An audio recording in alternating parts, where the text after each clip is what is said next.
novembre, l'hiver n'est forcément plus très loin. C'est une période qui nécessite une attention particulière de la part des conducteurs, tant au niveau de l'état technique des véhicules que de la conduite elle-même. L'hiver est une période difficile sur les routes, donc on a d'abord pensé à l'entretien de son véhicule, vérifier le niveau d'huile notamment, et au besoin passer chez son garagiste pour avoir un entretien bien effectué. Nous mettons en action également sur les pneus. Vous savez que c'est le point de contact entre le véhicule et la route. Un pneu trop peu gonflé ou trop gonflé, ce n'est pas un pneu qui va être efficace. Pareil pour la profondeur des rainures.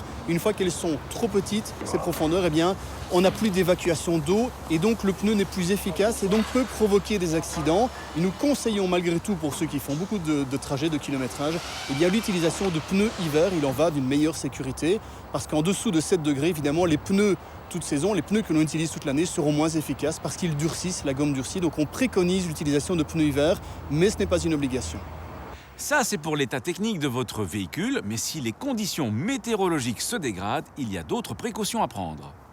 Donc la principale précaution que le conducteur doit prendre en région wallonne, on ne le répète jamais assez, c'est adapter sa conduite. C'est rouler moins vite, augmenter ses distances de sécurité, éviter les mouvements brusques du volant, éviter aussi de dépasser les épandeuses et rester bien derrière elles quand elles effectuent leur passage, ou encore redoubler de vigilance à l'approche des viaducs et des ponts qui sont des endroits relativement glissants.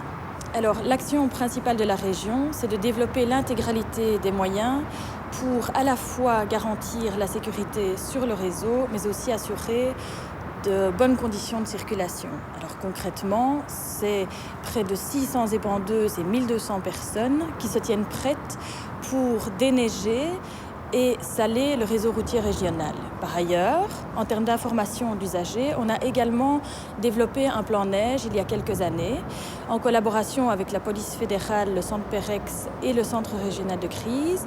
Ce plan vise à donner différentes recommandations et délivrer un message clair auprès de l'usager, qu'il soit conducteur automobile, poids lourd ou encore cycliste, lors d'intempéries hivernales. Le conducteur peut se renseigner sur les conditions de circulation sur le site trafiroute.wallonie.be. Sur ce site, les transporteurs peuvent aussi s'inscrire pour recevoir les informations sur les interdictions de circulation concernant les poids lourds.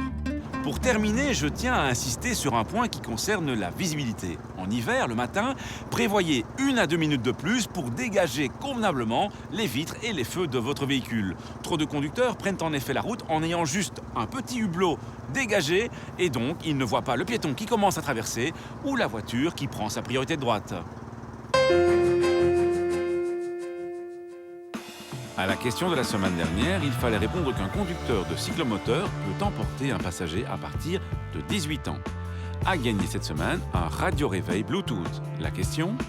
Pour faire fondre la neige sur les routes, on épand généralement de l'eau chaude, du sel ou du sable.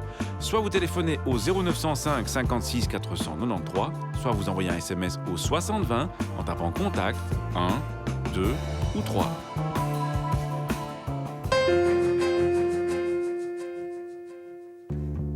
Un motard qui remonte les fils doit adapter sa vitesse. La réglementation prévoit en effet qu'il ne peut pas dépasser la vitesse de 50 km/h et que la différence de vitesse entre le motocycliste et les véhicules qui se trouvent dans les fils ne peut être supérieure à 20 km/h.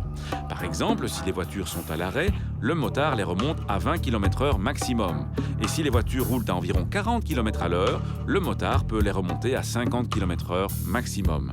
Si les autres conducteurs n'ont aucune obligation de céder le passage aux motards qui remontent les fils, on attend tout de même d'eux un minimum de courtoisie. À la semaine prochaine et d'ici là, bonne route!